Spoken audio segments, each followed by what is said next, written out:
This is Gary Atanu with CNTV, and today we're in Denver, Colorado. I'm here with iDesignMagic. Since 2011, they've been providing creative, miraculous websites, basically without making your wallet disappear. I'm here with the master designer, artist, magician, if you will. Share with me a little bit, first of all, how it is that you got involved a little bit in this industry. I know you've been involved in the computer side of it as far as a programmer, automation software, as well as automation, animation.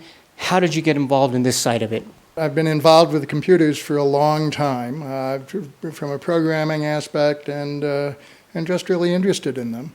I guess about 3 or 4 years ago, I decided I had been building kind of fake web pages for myself, something to put up on screen so when I opened my computer, it would have like my calendar up there and stuff that I was trying to remember and all kinds of things like that. I'm always really interested in design, so I tried to make it look good and make it look interesting. And at some point, I'm getting pretty good at this. I might as well see if I can actually do it for other people.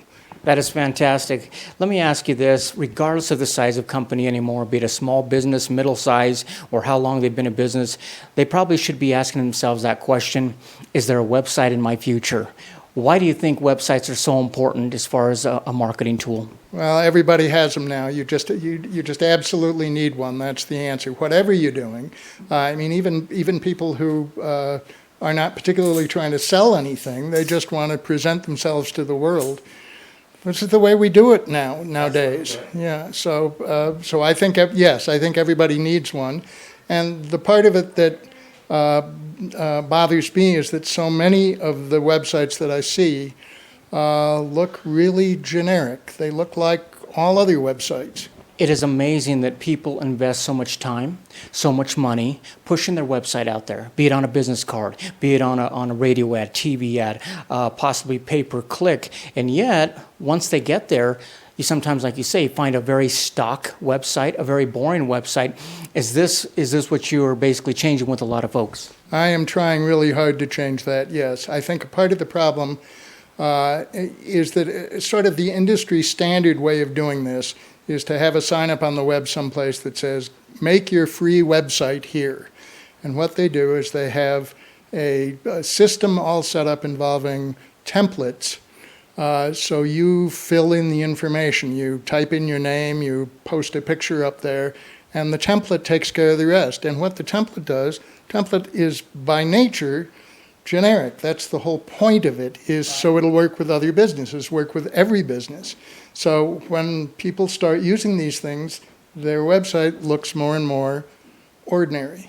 Absolutely. We become a fast food minded in all industries, and templates are there. Let me ask you this. Obviously, most professionals can agree when it comes to websites that content is king.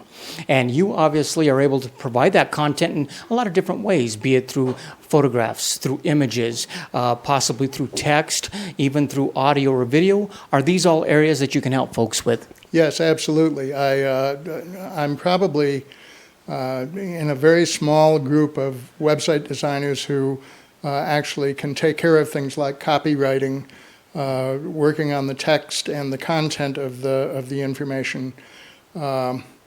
And I think this is another part of the problem with the whole industry.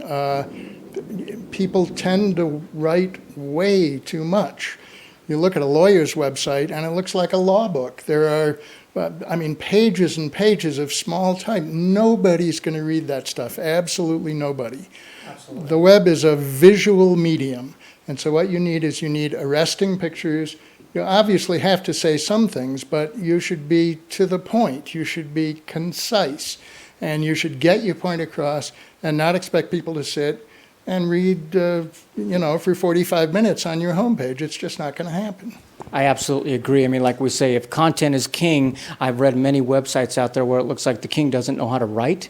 And so therefore, your editorial assistance is something that really comes in handy for folks that basically don't know how to toot their own horn or put what they do out there on the page. I think that's right. I have some background in writing. And it does help tremendously. It helps with the editing process, which is absolutely vital. Of course, I also do other things. I do Photoshop for the images.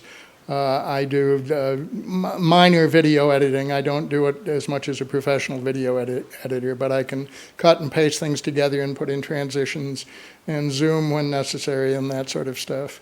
I can do audio editing, and I've done that for I have a number of clients who are professional musicians, and sometimes I'll need to take a little, take a 5-minute piece and pull out a 30-second clip in order to put on the website or something like that. Absolutely, and you actually have samples on your website that show those, which basically it's kind of nice because you get a glimpse of the image, then the image can kind of blow up. You can actually listen to it right there, which is great.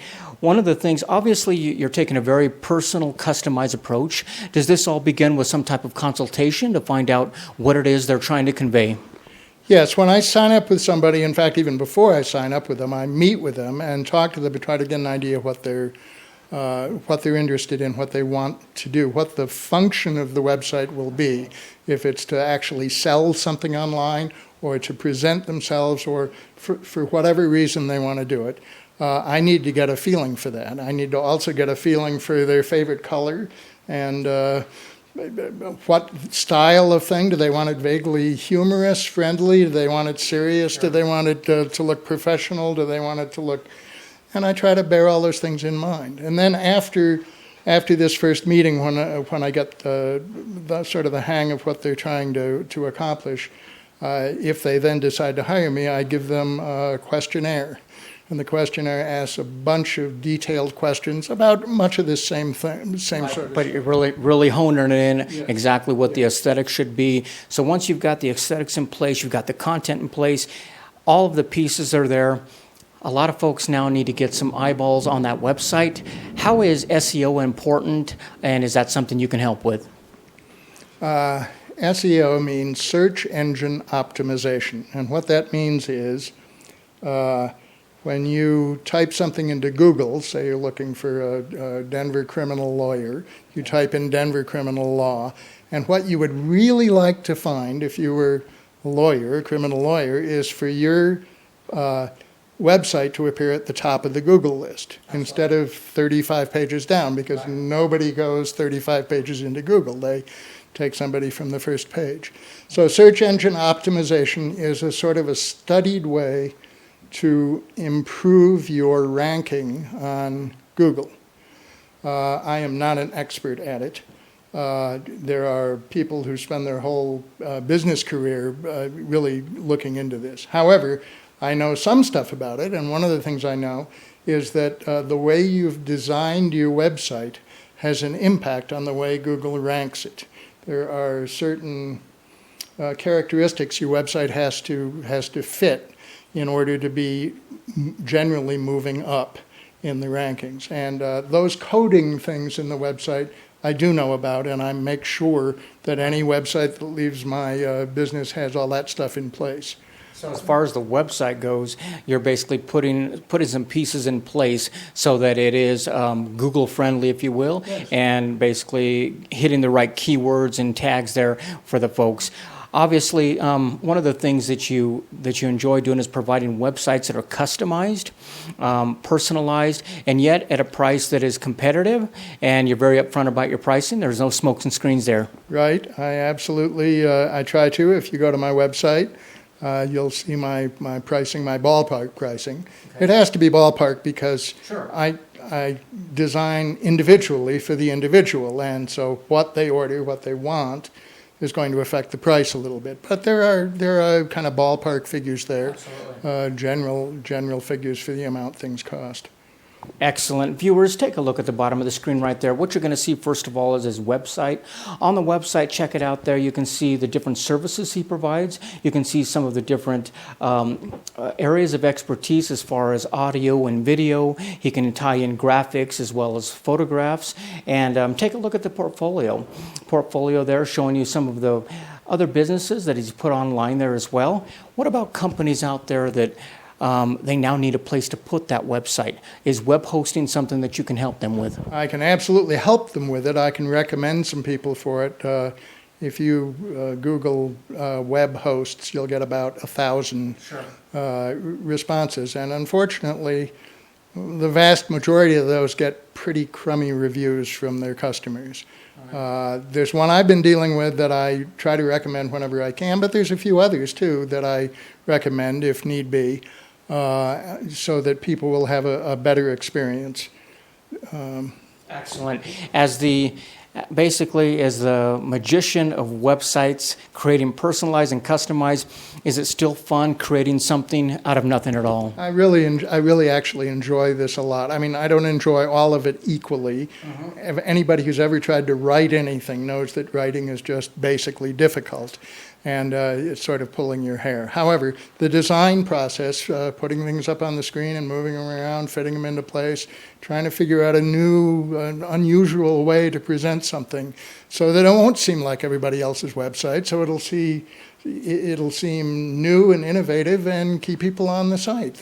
I really enjoy that. It's really fun. As a musician yourself, does this still tap into your creative side? I suppose it does. There are, with probably all the arts, there are commonalities. And just to give you a brief example off the top of my head, pieces of art generally need both unity and variety. So on a website, you don't want all the pages to look the same. You don't have variety that way. But there has to be enough unity so that it seems like one website of different pages rather than 5 different websites. So you can do that by keeping a logo on each of the page, or the font for the headlines can be the same and all this sort of stuff. Sometimes I use the same colors on every page, but not all the time. Sometimes I use different colors. But I try to get both unity and variety so it'll connect with the idea that this is a single website. Single website, the aesthetics in place, the content is in place, and it's very structured for the individual. Viewers, last time, take a look at the bottom of the screen right there. You're going to see his website again. As I said, check out the website there with the portfolio. And basically, if you're not sure, simply contact him. He will sit down, walk you on the phone possibly, find out what it is you're needing. Take a look at your existing website if you have one. If you think it's time to get out of the template and the generic stock image and move on to something that more expresses what you're all about, definitely take a look. This is iDesignMagic, located here in Denver, Colorado. Is there a website in your future? This is Gary Atensi with CNTV. And if you don't know, now you know.